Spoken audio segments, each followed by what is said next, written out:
Muy buenas tardes, muchísimas gracias por esta apertura tan auspiciosa con tantas docentes, tantos docentes con ganas de iniciar el ciclo formativo para la alfabetización. Muy buenas tardes a las autoridades presentes, señora ministra, señor y señor subsecretario, y a todo el equipo, a Lila, Griselda. Yo quiero arrancar compartiendo un material y aclarando, no escriban nada, porque el Power que voy a compartir luego se lo vamos a enviar, de modo que no estén ahí pendientes, si les falta algo, todo eso va a ser compartido con ustedes. Pero más allá de lo que voy a compartir ahora, que es un material preparado para la alfabetización, lo que sobre todo quería compartir con ustedes es una experiencia que arrancó en el año 1982. Yo fui durante 5 años alfabetizador, me tocó aprender en Quilmes con Monseñor Novak, después hacerlo en Resistencia, en las zonas que eran los primeros anillos de asentamientos de gente que venía huyendo de la gran inundación del año 82, 83 y 84, y el método que me tocó aprender en ese momento fue el de Paulo Freire. Dicho de otra manera, el método que me tocó aprender fue el de la educación popular. Así que desde ahí quería compartir sobre todo. Jorge Huergo, que es un gran pedagogo argentino, nacido en La Plata, habla de 3 categorías para entender lo que nos suele suceder a los docentes: discursos, representaciones y prácticas. Como verán, todo esto estoy diciendo además mientras estoy buscando cómo compartir pantalla con ustedes. Lo que primero transformamos y cambiamos es el discurso, por una moda pedagógica, porque es lo políticamente correcto, es lo primero que cambiamos. Jorge Huergo dice que lo que más resulta difícil transformar son las prácticas escolares. ¿Por qué?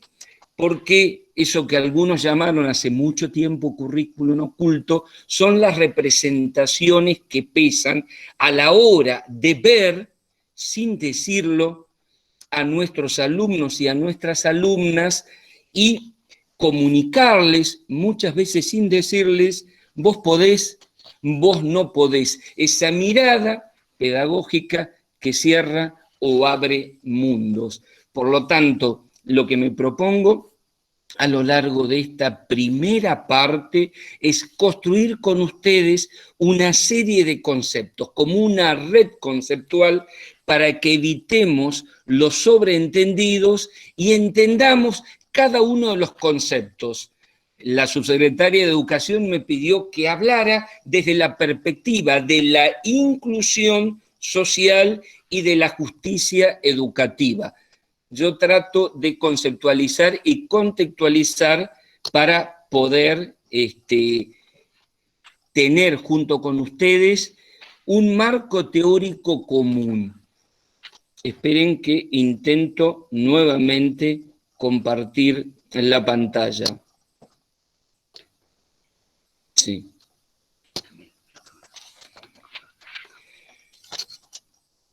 Cuando se habla de alfabetización, vamos a hacer en 5 pasos esta presentación. Cuando se habla de alfabetización, se piensa generalmente en lectura y en escritura. La UNESCO, que es el organismo de Naciones Unidas dedicado a la educación, hace por lo menos 3 décadas que ha definido otra clase de concepto de la alfabetización.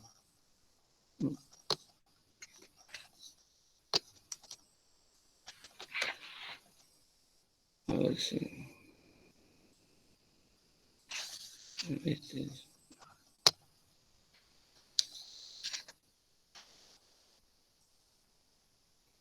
Sigo intentando buscar la manera de compartir con ustedes.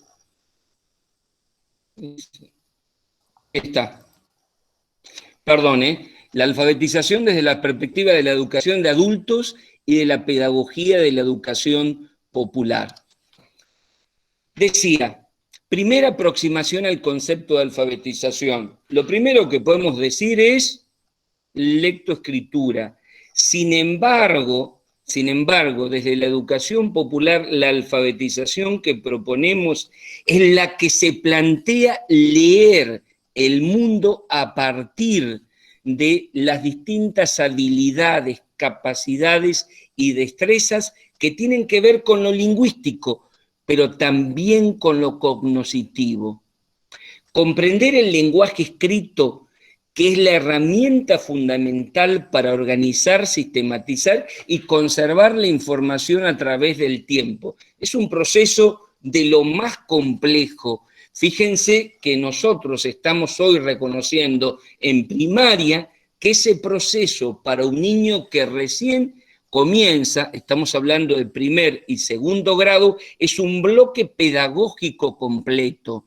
En realidad, en otros países hablan de un ciclo de 3 años. El proceso de lectoescritura para un niño demanda no menos de 2 o 3 años. Las personas alfabetizadas no solo adquieren conocimientos mediante la escritura, sino que además, conforme el método que se emplea para la alfabetización, usan el pensamiento, usan la oralidad, las formas más elaboradas de sistematizar la información que aprenden al adquirir el lenguaje escrito. Les mencionaba la UNESCO. La UNESCO plantea en 3, por lo menos, documentos que el petróleo del siglo XXI es el dato, es la información, es el conocimiento. Fíjense ustedes entonces cómo se complejizó el concepto de alfabetización, porque si hoy aprendemos el mundo a través del territorio del libro físico, del territorio de los textos escritos, pero también del territorio digital, una persona que no sabe leer y escribir no es un ciudadano, pero en el doble sentido en que hoy hablamos de ciudadanía. Fíjense que ahora estamos compartiendo un territorio que es un territorio digital, y ustedes bien saben que para poder navegar en el territorio digital y no extraviarse allí, se necesita saber buscar y se necesita diferenciar permanentemente lo que es un dato, lo que es la información y lo que es el conocimiento. Por lo tanto, vamos a hablar a lo largo de este ciclo formativo de las distintas clases de alfabetización. 2. Segunda aproximación, desde los paradigmas de la inclusión social y la justicia educativa. ¿Qué es la justicia educativa?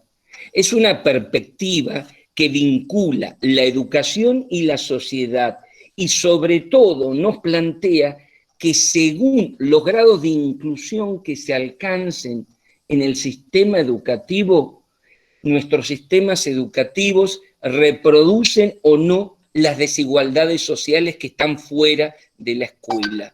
Por lo tanto, en un momento donde la pandemia, el coronavirus, expone cruelmente las desigualdades sociales, la justicia educativa es un concepto que tiene al menos, por lo menos, 45 años, arranca en fines de la década del 80 del siglo XX y se desarrolla sobre todo en Iberoamérica. La justicia educativa breva tanto de la sociología de la educación, que se preocupa por interpretar la realidad, y de la filosofía política, que se ocupa de pensar teóricamente la justicia aplicada al campo educativo.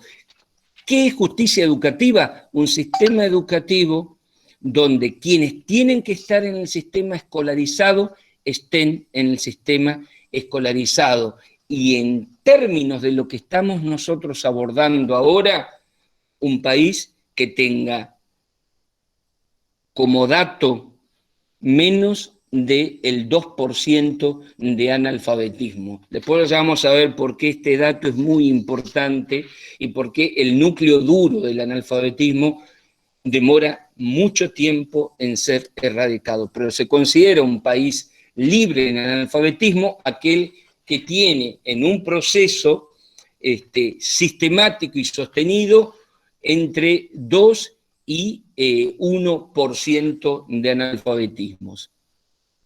Hay otro concepto importante de Boaventura de Sousa Santos para dialogar con un contexto que podríamos decir de diversidad y en el Chaco de interculturalidad. El concepto es de justicia social plural, porque la educación formada en los sistemas normalizadores durante mucho tiempo no miraron las diversidades, no miraron las diversidades culturales, lingüísticas, hoy diríamos también de género, la justicia social plural. Entonces, para Boaventura de Sousa Santos es un sistema educativo sin exclusiones.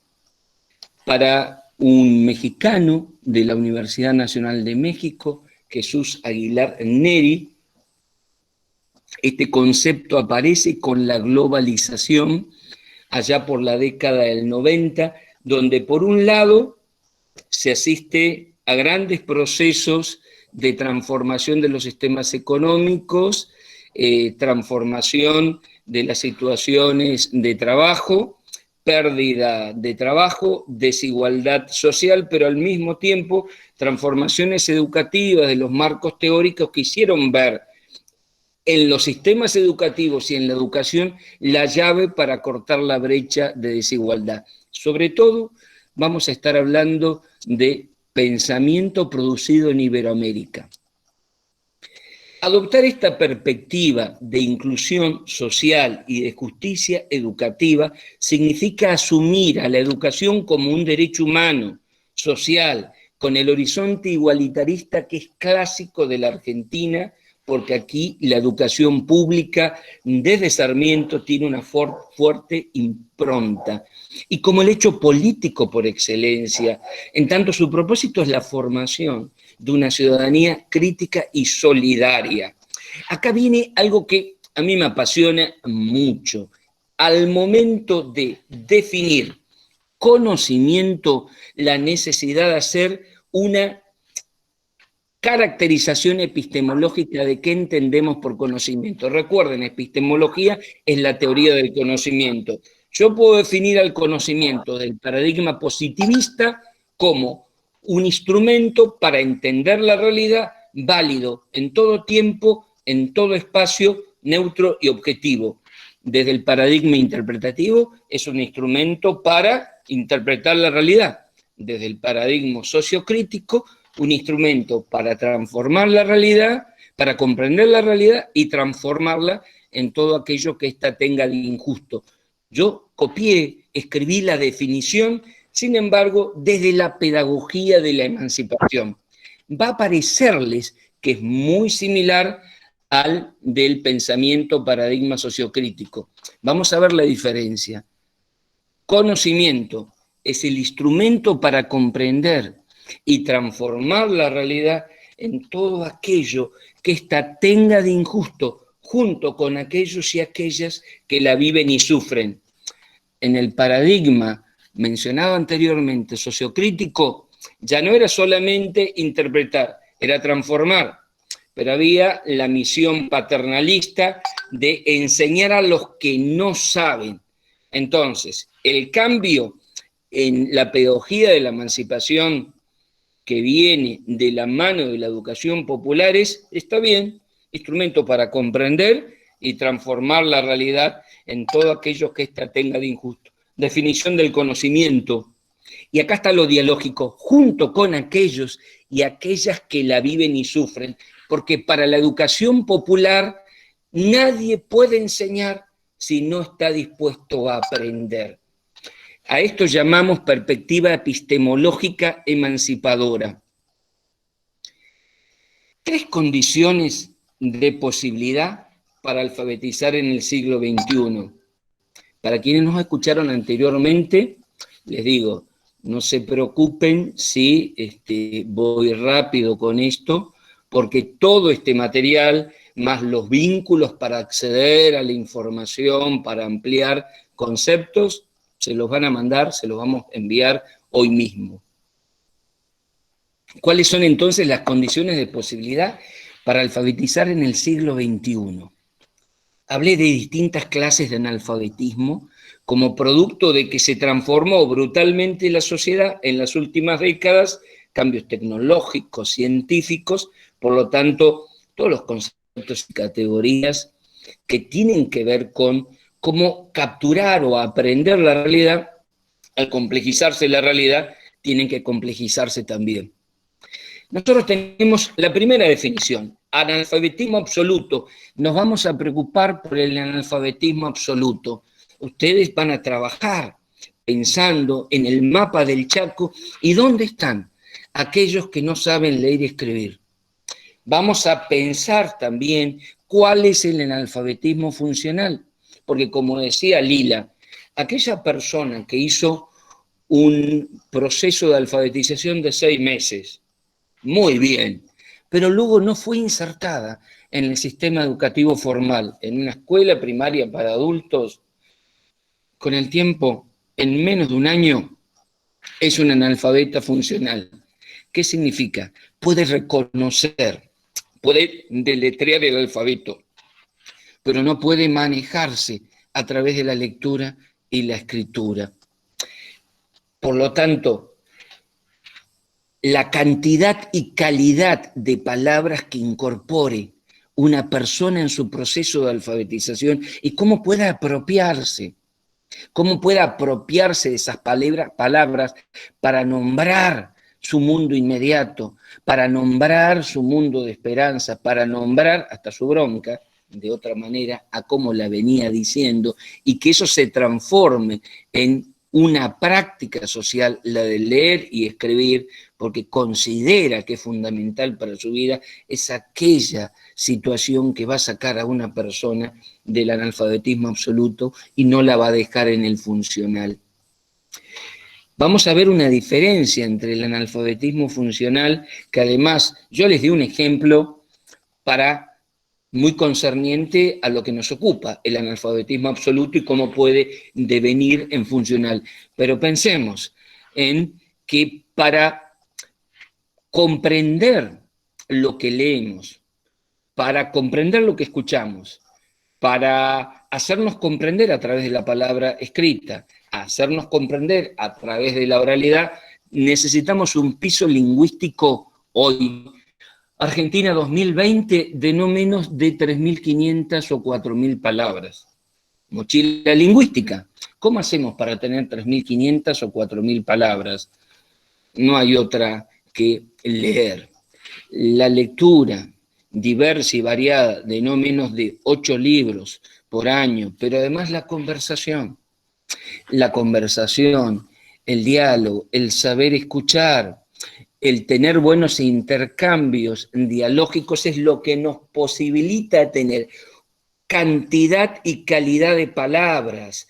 Se habla de, en latín hay un término apasionante, adicto del latín adictus, sin, dictum, lenguaje, significa sin lenguaje. No es el mudo, no es la muda, pero es aquella o aquel que por carecer de cantidad o calidad de palabras no puede pensar por su propia cuenta. Generalmente suele decir, no quise decir, me salió, siente que es hablado por un lenguaje ajeno y no que puede manejar ese lenguaje. Suele suceder también, ahora que hay una inmensa y gran comunicación en las redes, que asistimos a lo que se llama el neoanalfabetismo o analfabetismo literario, como lo dice una gran pedagoga argentina, Emilia Ferreiro. ¿En qué consiste? La literatura, sobre todo, tiene una gramática, tiene un modo de narrar que organiza nuestro lenguaje en estructuras de sentido, en horizonte de sentido.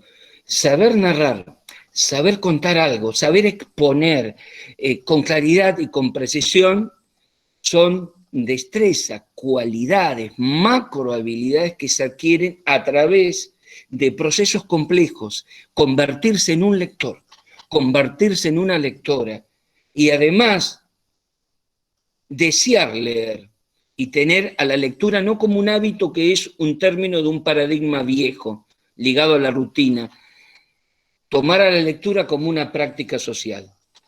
Tenemos el analfabetismo tecnológico y digital, todos nosotros, todas nosotras estamos en este momento aprendiendo a no solamente estar juntos y tratar de entendernos a través del territorio digital, sino además ver cuáles son sus reglas, cuáles son los modos de estar juntos en un territorio diferente.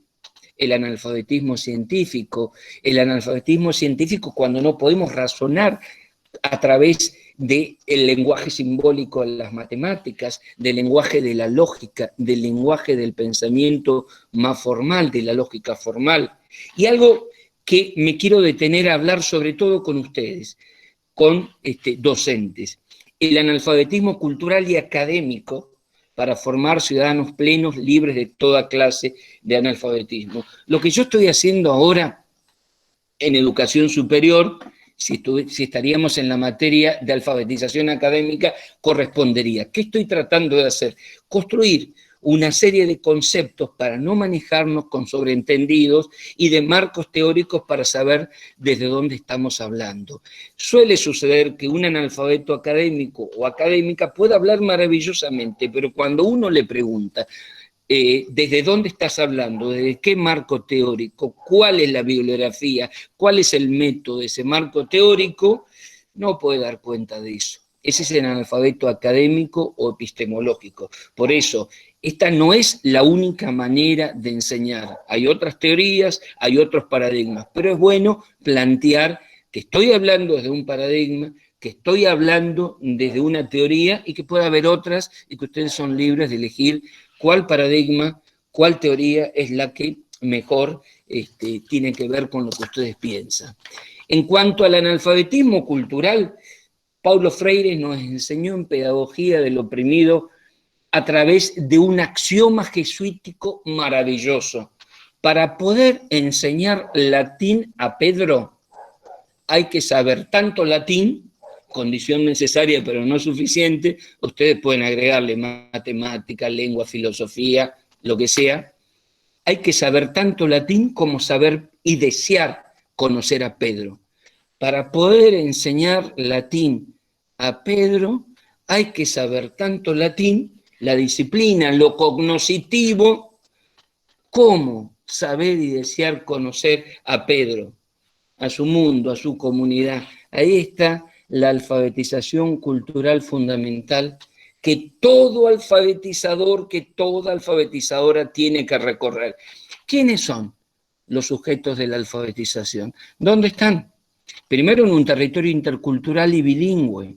Es una zona de habla wichí, es una zona de habla mocoy, es una zona de habla com, es zona rural. ¿Qué saben del mundo nuestro? ¿Qué sabemos nosotros de su mundo? Ahí lo dialógico es esa relación que propone Paulo Freire, abrirse a la posibilidad de aprender porque tengo el deseo de enseñar y ser transformado en ese proceso, porque yo veo en Pedro, siguiendo el axioma jesuita, un sujeto de saberes diferentes, no sistematizados por el rigor de las disciplinas que nosotros hemos enseñado, pero hay una experiencia, hay mucho para contar allí y hay mucho para aprender. Por lo tanto, condiciones de posibilidad para alfabetizar en el siglo XXI, saber cuál es nuestro marco teórico alfabetizador, cuáles son nuestros paradigmas, tener un método, pero además hacer lo que llamamos investigación. ¿Cuál es el territorio donde vamos a alfabetizar? ¿Quiénes son? cuál es su idiosincrasia, cuál es su lengua, cuál es su cultura. Las alfabetizaciones académica y cultural como condiciones de posibilidad para poder alfabetizar. Esto me parece que es importante. Se educa o enseña, dice Paulo Freire, si se está dispuesto a aprender, si se conoce el territorio cultural en donde vamos a enseñar, si sabemos quiénes son los sujetos a alfabetizar, en nuestro caso. 4. Las perspectivas de la pedagogía de la educación popular y la educación de adultos. Acá nos metemos ya en el territorio específico de nuestra formación. Se habla mucho de educación popular. Bueno, ¿qué es la educación popular? Primero, es una rama de las ciencias sociales, específicamente de la pedagogía, que entiende el proceso de aprendizaje como una construcción de conocimiento transformador y participativo. Como dije antes, teniendo en cuenta el contexto social. Su intencionalidad es emancipadora, porque plantea que hay una situación de colonización cultural. Le han hecho creer a esas poblaciones, y se lo vienen creyendo, que no les da la cabeza, que no pueden, que la escuela no es para cualquiera, y sobre todo, en muchos casos, le han hecho creer a las mujeres que, no ya, por suerte, pero todavía hay fuerte patriarcalismo de que la escuela no es el lugar, sobre todo si se es humilde, y ahí está la desigualdad social. Una intencionalidad emancipadora, generadora de pensamiento crítico y de consecuencias prácticas desde las relaciones horizontales, dialógicas entre el docente y los estudiantes, y la búsqueda de formación de sujetos ciudadanos y ciudadanas comprometidos social y éticamente con sus comunidades. La educación popular, además, se nutre de distintas corrientes y de teorías educativas, todas producidas, y es motivo de orgullo, en América Latina, desde los pueblos originarios, vamos a ver el diálogo de saberes, aportes de las comunidades, vamos a ver la interculturalidad bilingüe desarrollada en América Latina desde los 60, con aportes de Paulo Freire en procesos reales de alfabetización que significaban descolonización para asumir la dignidad de ser sujetos de derecho. Interculturalidad, porque se dan en esta característica fisonómica de América Latina de riqueza, diversidad cultural y lingüística, y de trabajo con adultos, porque uno de los bolsones en el mundo del analfabetismo fue, y todavía lo sigue siendo, América Latina. ¿Cuáles son los rasgos fundamentales para precisar más de la educación popular? Por un lado, es un modelo educativo alternativo, una práctica emancipadora, intencionalidad descolonizadora, hoy diríamos despatriarcalizadora y democratizadora, convencer sobre todo en comunidades muy cerradas a señoras que tienen que en determinado momento abandonar su casa, por eso la cercanía es importante para alfabetizarse, choca muchas veces con estructuras fuertemente patriarcales. Ahora bien, una señora grande, me ha pasado en muchas ocasiones, una abuela que se anima a ir a un proceso alfabetizador, trae consigo a los nietos, a los sobrinos, aunque sea a los coscorrones, lo digo simpáticamente, porque les está demostrando que no pudieron con ella, que la esperanza todavía está alojada en ella, y si ella puede, el mensaje es cómo no vas a poder vos. Los ejemplos más extraordinarios en educación de adultos existen cuando hay alguien que tenía, parece, el sello de yo no puedo. Se animó esa persona, se convenció, recuperó la autoestima, y la fuerza que empuja a esa persona irradia comunitariamente. Diversidad de corrientes de pensamiento en las que se inspira, producción de instrumentos metodológicos muy prácticos, didácticos, acorde a los contextos sociales. Por eso trabajaremos con materiales para ruralidad, materiales para la interculturalidad. Creación, refuerzo y consolidación de los procesos organizativos de los sectores populares. Dicho de otro modo, si se produce una empatía en una determinada comunidad y es querida y es querido el alfabetizador porque se reúnen cerca de determinadas familias y eso se convierte en una práctica social que la comunidad valora, ahí donde antes había fragmentación y lazos rotos, estaremos aportando un granito de arena.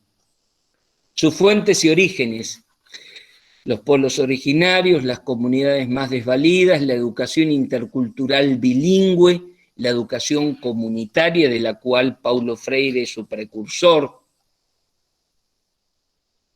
la etnoeducación, que es sobre todo desde la perspectiva de una etnia, el diálogo de saberes, que mencionaba anteriormente, todo lo van a leer con mucho más detenimiento. ¿Cuáles son los grandes precursores del siglo XIX? Yo diría en el mundo, y saludablemente vamos a hablar de América Latina.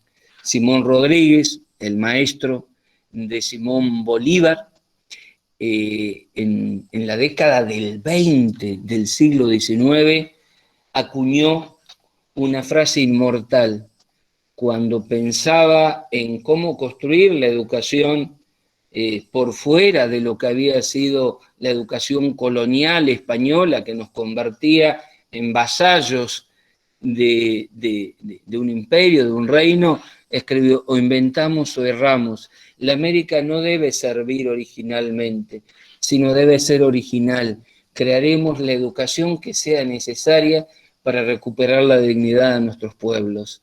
Estaba pensando en el diálogo entre lo mejor de las pedagogías mundiales, pero también en lo mejor que podamos producir en nuestro aquí y ahora.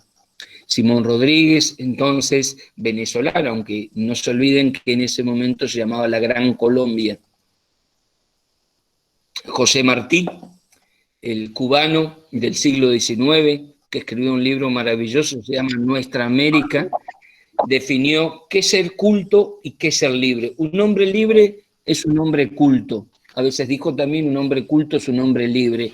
Y hablaba de alfabetización en doble sentido. El que sabe leer y escribir. Y el otro, el que sabe interpretar las penurias, deseos y anhelos de su propia comunidad de origen. Es una bella definición, sobre todo estamos hablando del siglo XIX. Quiero contarles que Simón Rodríguez acá plantea con mucha claridad que la educación popular ya existía antes de Simón Rodríguez. Parte el concepto del siglo XVIII, siglo XIX, dentro de lo que es el naciente capitalismo, y se planteaba como una educación para los pobres, en términos de educar, instruir, en términos de caridad o beneficencia. Miren lo que dice Simón Rodríguez con el lenguaje de la época. El proyecto de educación popular tiene la desgracia de parecerse a lo que en varias partes se ha emprendido con este nombre y se practica bajo diferentes formas con un corto número de individuos. Las fundaciones son todas piadosas, unas para expósitos, otras para huérfanos, otras para niñas nobles, otras para hijos militares, otras para inválidos. En todas se habla de caridad. No se hicieron por el bien general, sino por la salvación del fundador o por la obtención del soberano. Claramente está hablando de otra educación popular, está pensando sobre la base de algo que existe, renovado con ojos, cabeza y corazón de América, de nuestra América. Simón Rodríguez habla de la palabra dignidad, la búsqueda de la dignidad, y dice: un principio de la educación popular, la liberación del hombre y la mujer a partir del trabajo colectivo, la posibilidad de evitar la explotación, de convertirse en ciudadano. Al entrar en las ciudades no se dejarían agarrar por el pescuezo a falta de camisa para ir por orden de los asistentes a limpiar caballeriza a los oficiales ni a barrer plazas. No encargarían indiecitos a los curas. En ese momento estamos hablando de segunda década del siglo XIX. ¿Cuál es el mítico que plantea Simón Rodríguez? Fíjense cómo dialoga con un siglo y medio después con Paulo Freire. enseñar a pensar, pensar con cabeza propia, pensar, no repetir como loros, enseñar cosas útiles desde el trabajo, enseñar a los niños a hacer preguntones para usar la razón y no repetir como estúpidos. La huella de Paulo Freire, a partir de los pensamientos y las acciones de este educador brasileño, esta corriente educativa empezó a tener mucho auge. Hoy podemos también definir a la educación popular dentro de lo que podemos llamar la pedagogía crítica. ¿Qué engendró la educación popular o qué pedagogía es la que engendró la educación popular? La pedagogía crítica. Y además, sobre todo, los primeros destinatarios de la educación popular eran los oprimidos entre los oprimidos, es decir, los analfabetos. Y es muy importante que es un modelo de ruptura, íntimamente ligado con la desnaturalización de la realidad.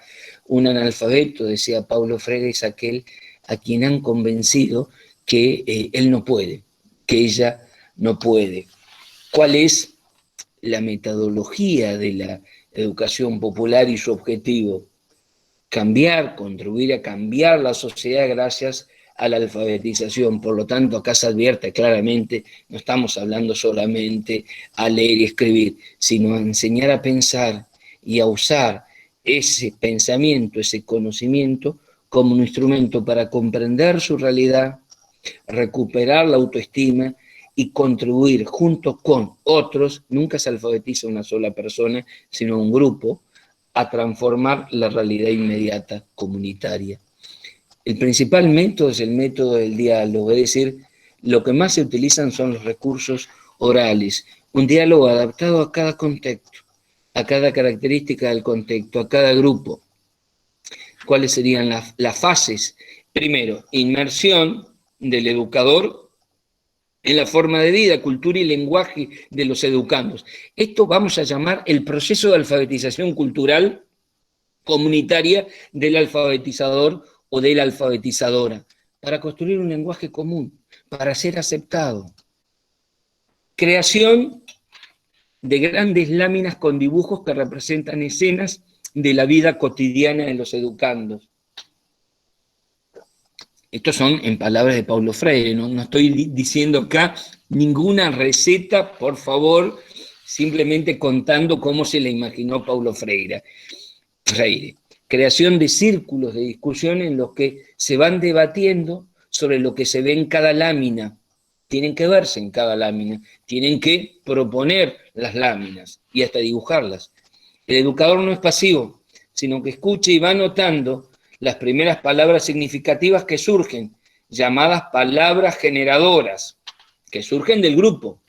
Aprender la escritura de las palabras generadoras, de las palabras que interesan, diferenciando sus sílabas, y así rápidamente van surgiendo nuevos conceptos que van aumentando su grado de abstracción.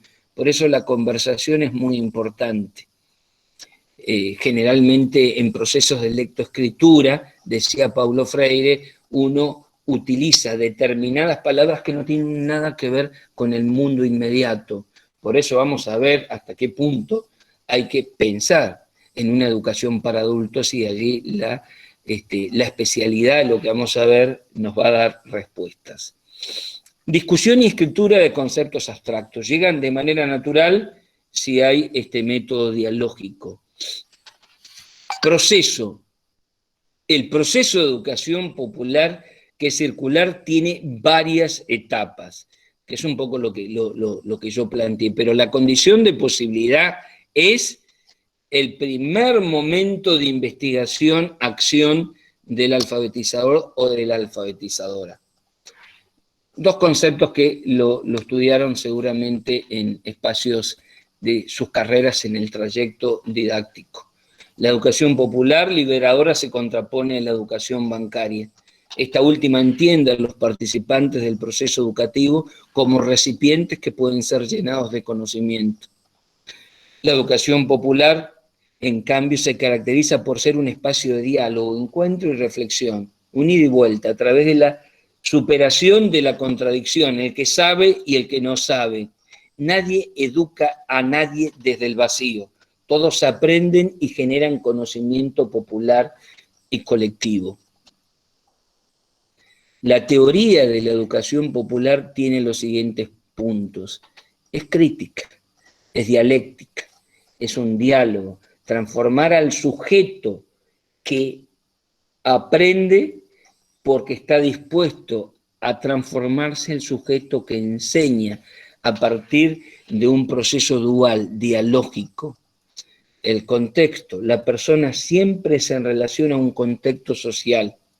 No se trata de sacar a la persona de su comunidad, sino enseñar, aprender con H, a conocerla mejor, a desnaturalizarla. La utilización de los recursos orales fundamentales. El alfabetizador, la alfabetizadora debe saber escuchar y debe saber elegir de lo que escucha, que es aquello del orden de lo muy valioso, y cuidarlo mucho para saber cuándo volver a depositarlo, para que haya confianza. Depende del marco de referencia que se utilice. Por supuesto, depende de en qué lugar estamos alfabetizando. La evaluación también será contextual, de cómo funcionó una persona en el grupo y cómo funcionó el grupo para posibilitar la alfabetización o no. No siempre funciona el grupo. Es muy importante también saber armar grupos. Ya lo van a ver en distintos momentos de este ciclo. Praxis. Toda teoría de educación popular tiene que tener consecuencias prácticas. Influencia. La educación popular tiene numerosos enlaces en la llamada pedagogía crítica, y para decirlo en una sola frase, es la pedagogía que más ha sobrevivido a todas las transformaciones. Hoy está plenamente vigente. Bueno, vamos a la última etapa. De los 5 puntos, estamos en el quinto. La educación de adultos. Andragogía. ¿Qué es la andragogía? Vamos a tomar a Ernesto Iturralde, yo abajo le puse el vínculo para que ustedes puedan profundizar en este concepto. Es la disciplina que se ocupa de la educación y el aprendizaje del adulto. Etimológicamente la palabra adulto proviene de la voz latina adultos, adultus, que puede interpretarse como acrecido, luego de la adolescencia. Ahora, desde el punto de vista psicosocial, el crecimiento del ser humano, a diferencia de otras especies, se manifiesta de manera ininterrumpida y es permanente. Pero ¿por qué la necesidad de plantear una educación específica como la andragogía?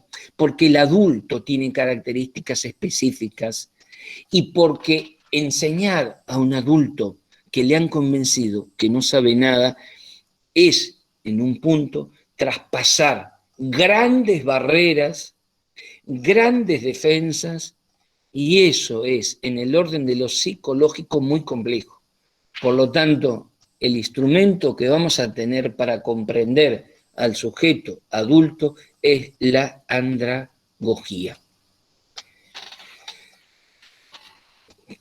Para que nos quede en momentos no tan irrelevantes, en momentos importantes, la diferencia sustantiva entre pedagogía y didáctica, me permití abusar de una página más, pero bueno, luego lo pueden ver. Ahora me interesa sobre todo trabajar en la andragogía. Educar al individuo en su etapa adulta y establecer la manera más efectiva de hacerlo ha sido permanente preocupación por lo menos de 5 décadas de estudios. Yo voy a mencionar solamente algunos referentes: Edward Lindemann, Malcolm Knowles, Félix Adam y Adolfo Alcalá. De Adolfo Alcalá voy a tomar algunas de las definiciones acerca de qué es andragogía. Es la ciencia y el arte que, siendo parte de la antropología y estando inmersa en la educación permanente, se desarrolla a través de una praxis fundamentada en los principios de participación y horizontalidad. Este proceso está orientado con determinadas características. Permite incrementar el pensamiento porque reconoce las capacidades del adulto, su capacidad de autogestión y sobre todo el sentido útil para el adulto de este proceso de alfabetización, su autorrealización. Se considera la andragogía como la disciplina que se ocupa de la educación y el aprendizaje del adulto, a diferencia de la pedagogía que nosotros llamaríamos la rama de las ciencias de la educación que sobre todo fija en el horizonte formativo del ciclo obligatorio. Hoy también hay, verán ustedes, algunas diferencias entre lo que es la educación para el adulto, que tiene que ser alfabetizado, y la educación del adulto en educación superior. Ya vamos a ver esa diferencia, hay dos ramas de disciplinas, pero ahora nos vamos a abocar a la que nos concierne. Félix Adam define que la ciencia y el arte de instruir y educar permanentemente al hombre en cualquier periodo de su desarrollo psicobiológico y en función de su vida natural, ergológica y social. Pero sobre todo me interesa esto, la UNESCO adoptó su obra, Ciencia de la Educación de Adultos, sustentada en un modelo andragógico y además, ¿de quién estoy hablando? Félix Adam, de un seguidor de Simón Rodríguez. Aportes de algunos estudiosos, bueno, lo pueden ver de qué clase de adultos hablamos. Edad adulta temprana, entre los 20 y los 40, edad adulta intermedia, 40 a los 60, y después de los 60, edad adulta tardía. Esto es importante, lo vamos a ver luego en otras clases, lo van a ver para también saber armar los grupos para la alfabetización. ¿Cuáles son las características que nos van a interesar de la andragogía como instrumento concreto? En andragogía, no pedagogía, Malcolm Knowles enfatiza, la andragogía es el arte y la ciencia de ayudar a aprender a los adultos, basándose en suposiciones acerca de sus diferencias con los niños. ¿Cuáles son las diferencias? El adulto tiene un autoconcepto de sí mismo. Ahí es muy importante que nosotros tomemos como punto de partida su autoestima. La recuperación de su autoestima es fundamental en el proceso. Por lo tanto, tenemos que saber escuchar todo aquello que esa persona quiere decir de lo que sabe hacer. Tiene experiencia y en esa experiencia es importante saber qué lugar ocupa en la sociedad o en el grupo. Y esa experiencia tiene que ser narrada, tiene que ser contada. Y es lo que no puede hacer. Tiene una experiencia, tiene saberes, pero están mudos, silenciados. Tiene prisa en aprender. Por lo tanto, el tiempo de aprendizaje del adulto requiere que cada clase sea preparada para obtener un pequeño triunfo. Así sea, escribir 3 o 4 palabras que tengan profundo sentido. El punto de partida de la vinculación de ese adulto con la educación es muy importante. Si fue traumática, si no fue traumática, qué zona recuerda y sobre todo hace cuánto. Orientación para el aprendizaje es el cuarto punto. Los adultos tenemos una tendencia a mantener una orientación centrada en situaciones, problemas, decisiones, necesidad de que lo que escuchamos nos permita entender lo que estamos viviendo, nos permita mejorar algo que no tenemos. Desde escribir una carta a un hijo, a una hija, desde escribir un mail, un mensaje de WhatsApp, hasta poder navegar en el Facebook y entender lo que pasa más allá de las imágenes. Motivación para aprender. ¿Cuál es la motivación para aprender? Y allí hay una relación entre la asignatura pendiente que cada persona tiene con aquello que no pudo. Repito, la asignatura pendiente que aquella persona tiene con aquello que no pudo o que le convencieron que no puede. es importante ahí también, ¿para qué te va a servir?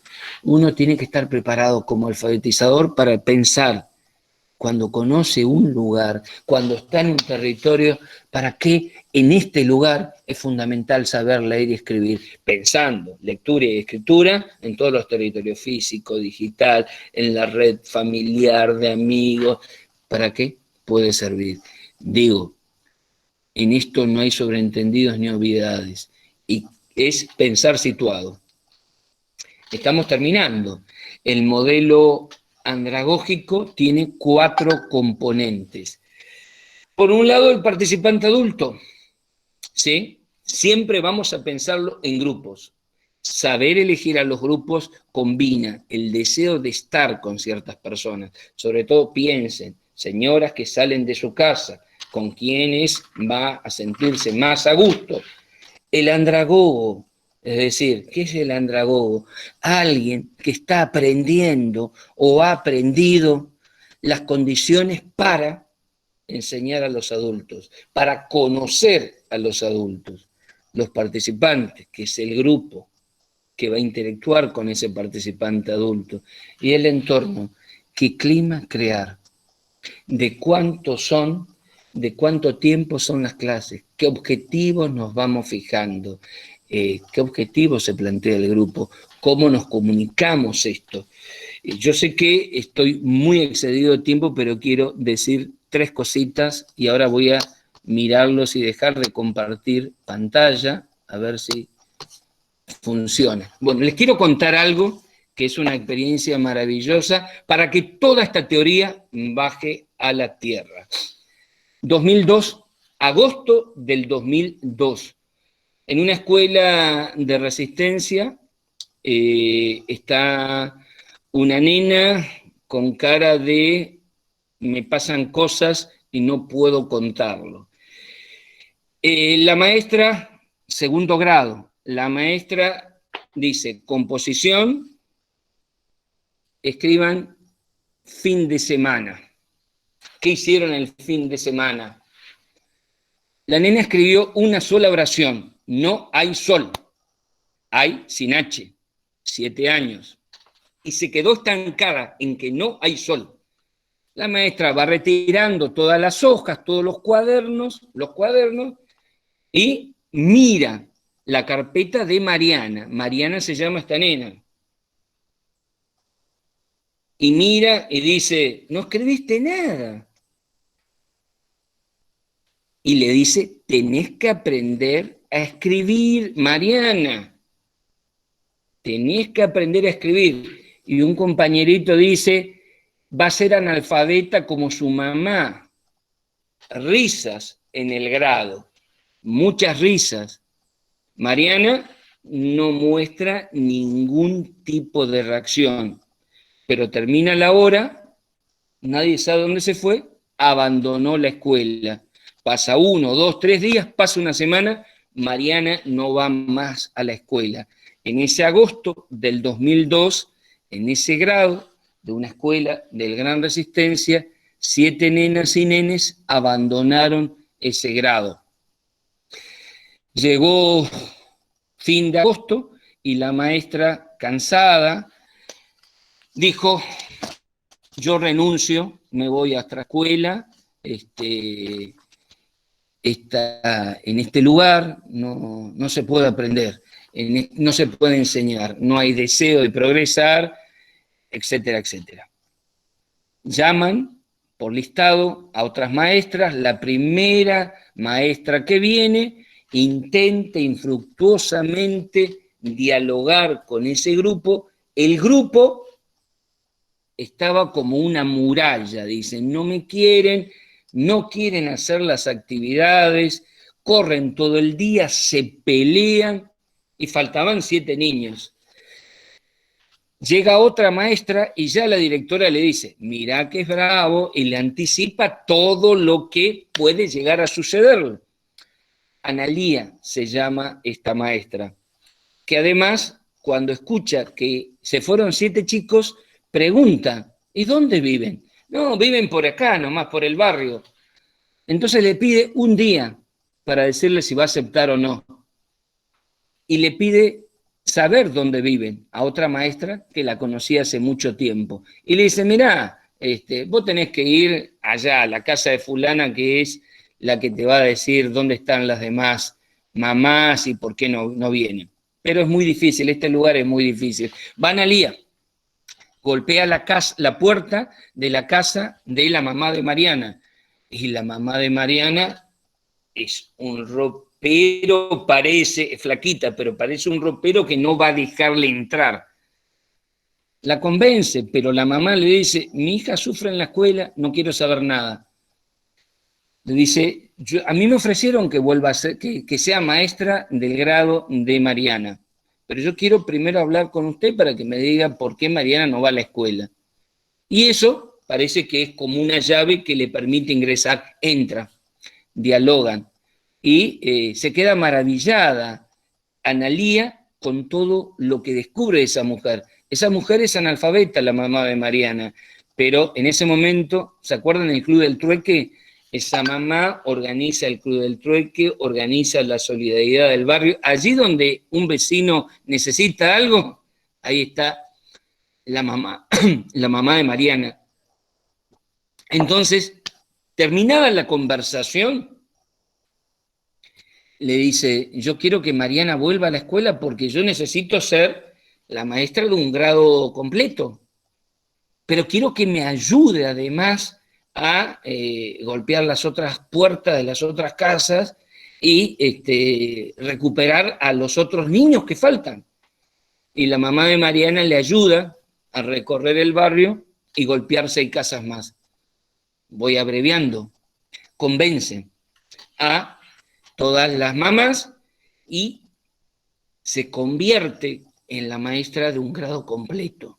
El primer día en que tiene a todo el grado completo, hace un juego y les propone que dibujen y que nombren a las personas más importantes de su comunidad. Cada uno elige los lugares, es muy diverso, ya conocen a los niños y a las niñas, y Mariana, yo cada vez que cuento me emociono mucho, dibuja a la mamá y plantea que la mamá es su heroína. Y es muy importante en este momento descubrir todo lo que antes habíamos visto teóricamente. Analía pudo recuperar ese grado porque se alfabetizó culturalmente. Pudo ser la maestra de un grado completo porque hizo una investigación con una persona analfabeta que le ayudó a leer el territorio. Entonces, queridos docentes, de esa clase de esperanza están habitados y deben estar habitadas las y los alfabetizadores. ¿Sí? Este es un poco el sentido y mil disculpas, Griselda, y por favor, y a la coordinadora Gouzal por el abuso del tiempo, pero quería cerrar con esto que me parece que es una experiencia de una docente chaqueña, de resistenciana, y bien vale la pena contar la historia de una de las nuestras, de uno de los nuestros. Muchas gracias.